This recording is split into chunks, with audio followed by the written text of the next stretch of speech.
வணக்கம். நான் உங்க முத்துக்குமாரி. நம்ம சேனல்ல நீங்க இப்போ தான் ஃபர்ஸ்ட் டைம் பார்க்குறீங்க அப்படின்னா, சப்ஸ்கிரைப் பண்ணிக்கோங்க. பெல் ஐக்கனை ப்ரெஸ் பண்ணிக்கோங்க. ஆல்னு ஒரு ஆப்ஷன் இருக்கும். அதையும் மறக்காம குடுத்துக்கோங்க. ஸோ தட் நம்ம சேனல்ல போடக்கூடிய எல்லா வீடியோஸும் உங்களுக்கு உடனே நோட்டிஃபிகேஷன் வரும். இந்த வீடியோல நம்ம என்ன பார்க்க போறோம் அப்படின்னா, குரு வக்ர பெயர்ச்சி பலன்கள். அது என்னங்க வக்ர பெயர்ச்சி பலன்கள் நீங்க கேட்டிங்கன்னா, ஆல்ரெடி மேஷத்திலிருந்து ரிஷபத்துக்கு குரு பயிற்சியா இருக்கிறாருன்னு நமக்கு தெரியும். நம்ம சேனல்ல கூட நம்ம குரு பயிற்சி பலன்கள் வீடியோ போட்டிருக்கோம். ஸோ அடுத்த வருஷம் வரைக்குமே குரு 1½ வருஷத்துக்கு இங்கே தான் இருக்க போறாரு. பட் இப்போ சூரியனுக்கு 120 டிகிரிலேருந்து 230 டிகிரிக்குள்ள குரு வரும்போது வக்ரகதியை அடைவார். அது எப்போன்னா அக்டோபர் 9, 2024லேருந்து பிப்ரவரி 5, 2025 வரைக்கும். ஸோ தோராயமாக இந்த 4 மாதம் நடக்கக்கூடிய இந்த குரு வக்ர பயிற்சி பலன்கள் என்ன அப்படிங்கிறத தான் பார்க்க போகிறோம். ஸோ வக்ரம் அப்படின்னா ரெட்ராகேஷன் அப்படின்னு அர்த்தம். அதாவது ஒரு கிரகம் தன்னுடைய இயல்பிலிருந்து மாறி செயல்படுறது, ஒரு மாறுபாடான பலனை கொடுக்கறது தான் இந்த வக்ரம். ஸோ வக்ரம்னாலே நெகட்டிவ்னு நம்ம நினச்சிக்க கூடாது. தன்னுடைய இடத்துலேருந்து அந்த கிரகம் கொஞ்சம் பூமியை நோக்கி நகண்டு வரும். அப்போது அந்த பூமிக்கு கொஞ்சம் பக்கத்தில் வர்றதுனால அதோடைய அந்த கதிர்களை ஸ்ட்ராங்காக பூமிக்கு கொடுத்து ஸ்ட்ராங்காக பூமியை இன்ஃப்ளூயன்ஸ் பண்ண முடியும். அதனால தான் இந்த வக்ர பயிற்சியில் சில மாற்றங்கள் எல்லாருக்குமே நடைபெறுது. சரி, இந்த வக்ர பயிற்சி, இந்த குரு வக்ர பயிற்சி என்ன மாதிரியான பலன்களை ஒவ்வொரு ராசிக்கு கொடுக்க போகுதுங்கிறத பார்க்க போகிறோம். ஒவ்வொரு ராசிக்கும் நான் பிரத்யேகமாக ஒரு பரிகாரமும் நான் சொல்ல போகிறேன். இந்த பரிகாரத்தை பண்ணும் பட்சத்தில் இந்த வக்ர பயிற்சியான 4 மாதத்தை நீங்கள் இன்னுமுமே பாசிட்டிவாக கொண்டு போக முடியும். ஸோ இந்த வீடியோவோட எண்டில் நான் அந்த பரிகாரத்தை சொல்லியிருப்பேன். இந்த வீடியோவை நீங்கள் ஸ்கிப் பண்ணாமல் ஃபுல்லாக பாருங்கள். சரி, இந்த வரிசையில் நாம் இப்போ பார்க்க போகக்கூடிய ராசி மகரம். குரு பயிற்சியே ரொம்ப சூப்பராக ஃபேண்டாஸ்டிக்காக இருக்குதுன்னு நான் சொன்னது மகரத்துக்கு தான். ஏன்னா 5ல் குரு இருந்தார். அப்போ 5ல் குரு இருக்கும் பட்சத்தில் ரொம்பவே நல்லா இருந்தது. ப்ளஸ் அந்த விசேஷ பார்வையான 9ஆம் பார்வையாக ராசியை வேற பார்த்தாரு. அப்போது இந்த குரு பயிற்சியே ரொம்ப பாசிட்டிவாக யாருக்கு இருக்குன்னா மகரத்துக்கு தான். நீங்கள் நல்லா இருந்திருப்பீங்க, உங்கள் குழந்தைங்களும் நல்லா இருந்திருப்பாங்க, அவங்க விஷயத்தில் ஒரு நல்லது நடந்திருக்கும். சில கலக்கங்கள் ஏற்பட்டாலும் அந்த கலக்கத்தை மீறி சரி ஓகே நம்ம பிள்ளைங்க இன்னும் நல்லா தான் இருக்காங்க, இனிமேலும் நல்லா தான் இருப்பாங்கங்கிற ஒரு நம்பிக்கையும் குரு கொடுத்துருப்பாரு.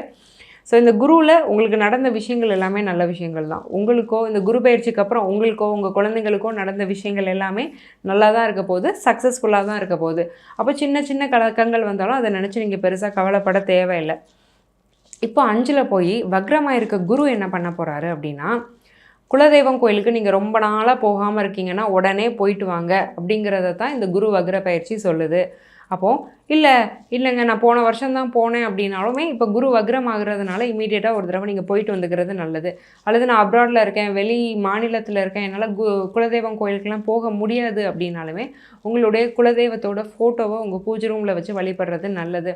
இல்லை சில பேர் குலதெய்வம் ஃபோட்டோவெல்லாம் வைக்கக்கூடாதுன்னு சொல்கிறாங்க. பட் அப்படிலாம் கிடையாது. நீங்கள் ஃபோட்டோ அப்படிங்கும்போது வச்சு வழிபடலாம். சிலை விக்கிரகம்னா தான் வைக்கக்கூடாது. ஸோ உங்கள் குலதெய்வம் ஃபோட்டோவையாவது ஒரு ஃப்ரேம் பண்ணி உங்கள் வீட்டில் வச்சு டெய்லி பூஜை பண்ணி கும்பிட ஆரம்பிங்க. ஏன்னா அடுத்த 4 மாதத்துக்கு உங்கள் குலதெய்வத்துடைய சப்போர்ட் உங்களுக்கு ரொம்ப தேவை. ஏன்னா 5ல் குரு வக்ரமாக இருக்கும்போது தேவையில்லாத பயம், மனக்கலக்கம் அப்படிங்கிறது வந்துக்கிட்டே இருக்கும். அதே மாதிரி உங்கள் பூர்வீகம் அப்படிங்கிறதுல ஏதாவது வில்லங்கம் இருக்குது அப்படின்னா அது கொஞ்சம் பெருசாகிறதுக்கு வாய்ப்பு இருக்குது. ஏதாவது சொத்து பிரச்சனை வில்லங்கம் இருக்குன்னா கூட அடுத்த ஒரு 4 மாதத்துக்கு விட்டுப்பிடிங்க. ஏன்னா இப்போ நீங்கள் பேசுகிறது, இப்போ நீங்கள் மூவ் பண்ணுறது ஏதாவது பண்ணுறீங்கன்னா அது உங்களுக்கு அகெயின்ஸ்டாக தான் வரும். அதோடைய பின் விளைவுகள் உங்களுக்கு எதிராக தான் வரும். ஸோ இப்போ எதையுமே நீங்கள் மூவ் பண்ணாதீங்க. உங்களுக்கு ஏதோ ஒரு பிரச்சனை இருக்குது, உங்களுடைய பூர்வீக சொத்தில் பிரச்சனை இருக்குது அப்படின்னாலுமே இப்போதைக்கு வேண்டாம். அடுத்த 4 மாதத்துக்கு நீங்கள் அதை பற்றி எதுவும் பேச வேண்டாம். அதே மாதிரி குழந்தைகளோட ஹெல்த்தில் கொஞ்சம் கவனம் எடுத்துக்கோங்க. அவங்களுக்கு சின்ன சின்ன ஹெல்த் இஷ்யூஸ் வர்றதுக்கு வாய்ப்பு இருக்குது. பட் உங்கள் பிள்ளைங்க நல்லா இருக்க போகிறாங்க. ஏன்னா 5ல் இருக்கக்கூடிய குரு உங்கள் பிள்ளைகளுக்கு ஒரு நல்ல வாழ்க்கையை தான் ஒரு அஷூரன்ஸாக கொடுக்குது. சரி ஓகே, இப்போ இந்த குருவுடைய பார்வை அப்படிங்கிறதெல்லாம் என்ன பண்ண போகுது அப்படின்னு கேட்டிங்கன்னா, நான் சொன்ன மாதிரி விசேஷ பார்வை உங்கள் ராசியிலே விழுது இல்லையா?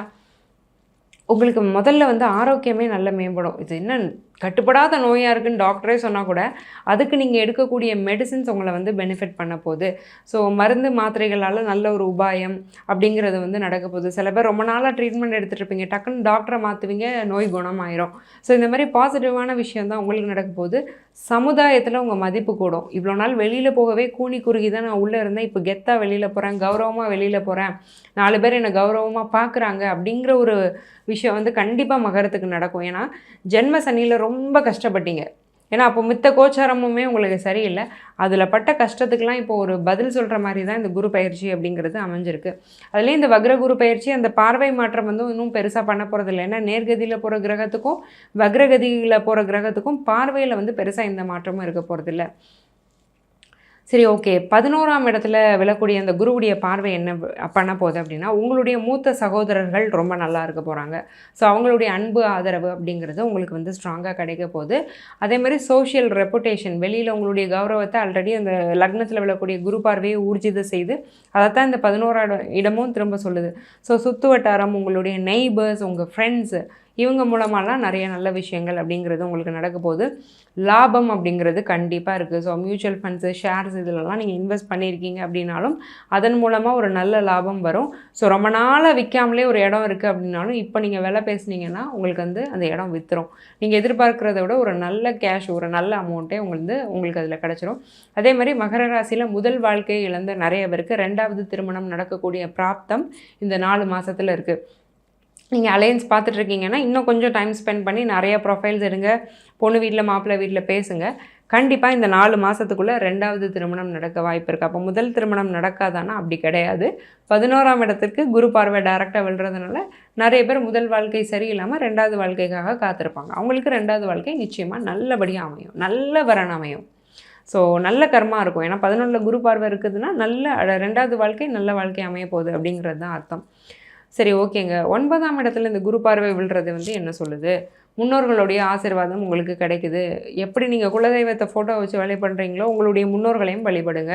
அப்பா அம்மா இறந்துட்டாங்க, இல்லை அப்பா அம்மாவுக்கு முந்தின தாத்தா பாட்டி உங்களுக்கு ரொம்ப பிடிக்கும், அவங்கக்கிட்ட வேண்டுங்க, மனசார ப்ரேயர் பண்ணுங்கள். நீங்கள் என்ன கேட்குறீங்களோ அதை அவங்க கொடுப்பாங்க. அவங்களுடைய ஆசீர்வாதம் உங்களுக்கு பரிபூர்ணமாக இருக்குது. அப்பாவுடைய ஹெல்த்தில் கொஞ்சம் அக்கறை எடுத்துக்கோங்க. பெரிய ஹெல்த் த்ரெட்ஸ்லாம் வரப்போகிறதில்ல. சின்ன சின்ன மருத்துவ செலவு அப்பா மூலமாக வர்றதுக்கான வாய்ப்பு இருக்குது. அதே மாதிரி அப்பா வழி சொந்தங்கள் மூலமாக நல்ல அன்பு, ஆதரவு அப்படிங்கிறது நிச்சயமாக உங்களுக்கு கிடைக்கும். அதே மாதிரி 9ஆம் இடம் அப்படிங்கிறது பித்ருஸ்தானம் அப்படிங்கிறதுனால எங்கேயாவது கடல் இருக்கக்கூடிய கோயிலுக்கு நீங்கள் போயிட்டு வர்றது நல்லது. குலதெய்வம் கோயிலுக்கு போகிற மாதிரி இந்த கடல் இருக்கக்கூடிய கோயில்களுக்கு நீங்கள் போயிட்டு வர்றதுமே ரொம்ப நல்லது. சரி, ஓகேங்க. இப்போ மகரத்துக்கு பார்த்துக்கிட்டிங்கன்னா நிறைய விஷயம் பாசிட்டிவாக தான் சொல்லியிருக்கீங்க. ஏதோ ஒரு பரிகாரம் சொல்கிறேன் நீங்களே, அது என்ன பரிகாரம், அதை பண்ணிங்கன்னா எப்படி இருக்கும் அப்படின்னு நீங்கள் கேட்டிங்கன்னா, பித்தளைங்கிற ஒரு உலோகம் இருக்குது, பிராஸ். அது ஒரு ஒரிஜினலான ஒரு பித்தளை, ஒரு டம்ளரோ ஒரு சின்ன கிண்ணமோ கூட பரவாயில்ல. அதில் தண்ணி ஊற்றி வச்சு நைட்டு ஃபுல்லாக அந்த தண்ணியை வச்சுருந்து மார்னிங் எழுந்திரிச்சு அந்த தண்ணியை ஒரு டம்ளர் குடிக்கிறது ரொம்ப நல்லது. ஏன்னா பித்தளை அப்படிங்கிறது குருவுடைய காரகத்துவத்தில் வரும். அதே மாதிரி உங்கள் பூஜை ரூமை நீங்கள் ரொம்ப நீட்டாக வச்சுக்கணும். ஸோ இந்த 2 விஷயத்தையும் நீங்கள் பண்ண இந்த குரு பயிற்சியே ரொம்ப நல்லாயிருக்கும், வக்ர பயிற்சி இன்னமும் நல்லாயிருக்கும். ஸோ நிறைய கோயில்கள், பரிகாரங்கள்னு நான் பேசிகிட்டு இருக்கும்போதே மகரத்துக்கு டிஃபால்ட்டாக சொல்லிட்டேன். ஸோ எல்லாத்தையுமே நீங்கள் பண்ணுறது வந்து ரொம்ப நல்லது. ஓவராலாக மகரத்துக்கு பாசிட்டிவாக தான் இருக்குது, எந்த பிரச்சனையும் இல்லை. நீங்களும் நல்லா இருக்க போகிறீங்க, உங்கள் குடும்பமுமே ரொம்ப நல்லா இருக்க போகுது. இவ்வளோ நேரம் நம்ம பார்த்துட்டு இருந்தது வெறும் ஜென்ரல் ப்ரெடிக்ஷன்ஸ் தாங்க. உங்கள் ஜாதகத்துக்கான பிரத்யேகமான பலன் தெரியணும் அப்படின்னா கீழே கொடுத்துருக்க என்னுடைய நம்பருக்கு காண்டாக்ட் பண்ணி என்னுடைய அப்பாயின்மெண்ட் புக் பண்ணிக்கோங்க. நான் உங்களுக்கு ரொம்ப சிம்பிளான லைஃப் ஸ்டைல் ரெமெடிஸ் தான் சஜஸ்ட் பண்ணுவேன். அதாவது வாழ்வியல் பரிகாரங்கள், நீங்கள் டே டு டே ஆஃபீஸ் போகிற மாதிரி, எக்ஸசைஸ் பண்ணுற மாதிரி பண்ணக்கூடிய ரெமெடிஸ் தான். ஒரு பைசா செலவில்லாமல் பண்ணிடலாம். இந்த ரெமெடிஸ்னால பெனிஃபிட் ஆனவங்க நிறைய பேர். அந்த வரிசையில் நீங்களும் இடம் பெறணும்னு நான் மனசார வேண்டிக்கிறேன். ஆல் த வெரி பெஸ்ட் மகரம். நன்றி, வணக்கம்.